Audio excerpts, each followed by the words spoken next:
भारत में बड़े नरसंहार की तैयारी चल रही है। मुंबई में एक मोहम्मद फयाज पकड़ा गया है, उसने 30,000 जहरीला कैप्सूल बनाना शुरू किया। उसमें से 15,000 जहरीले कैप्सूल उसने बना भी लिए।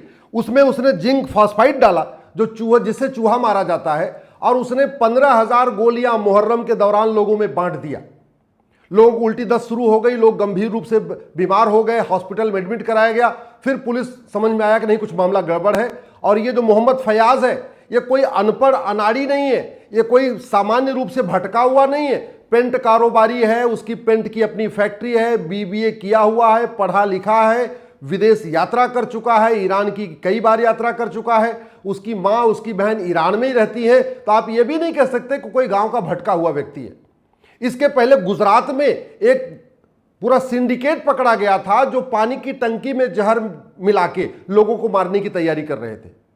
ये जो बड़ी तैयारी चल रही है, दुर्भाग्यवश इसके ऊपर न संसद में चर्चा हो रही है, न विधानसभा में चर्चा हो रही है, और न सुप्रीम कोर्ट में चर्चा हो रही है।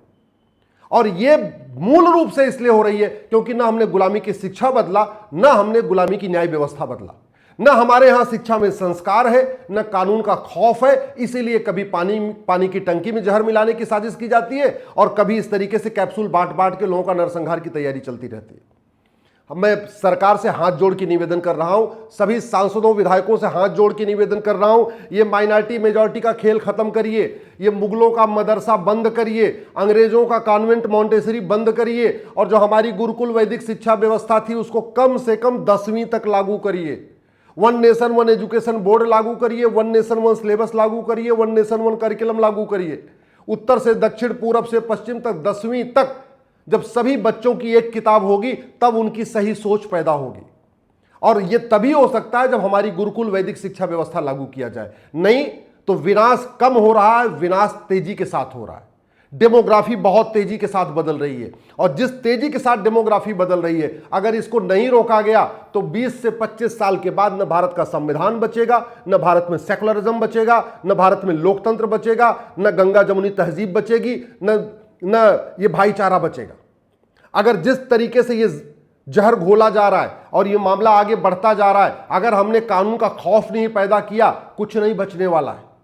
अब समय आ चुका है कि समान शिक्षा लागू करने के साथ साथ भारत में जस्टिस विद इन ईयर लागू किया जाए, घटिया कानूनों को बदला जाए। जो डेमोग्राफी बदली जा रही है, लव जिहाद, लैंड जिहाद, ड्रग्स जिहाद, धर्मांतरण जिहाद, घुसपैठ जिहाद, जनसंख्या जिहाद के कारण, उसको राष्ट्र की सुरक्षा के लिए खतरा घोषित किया जाए।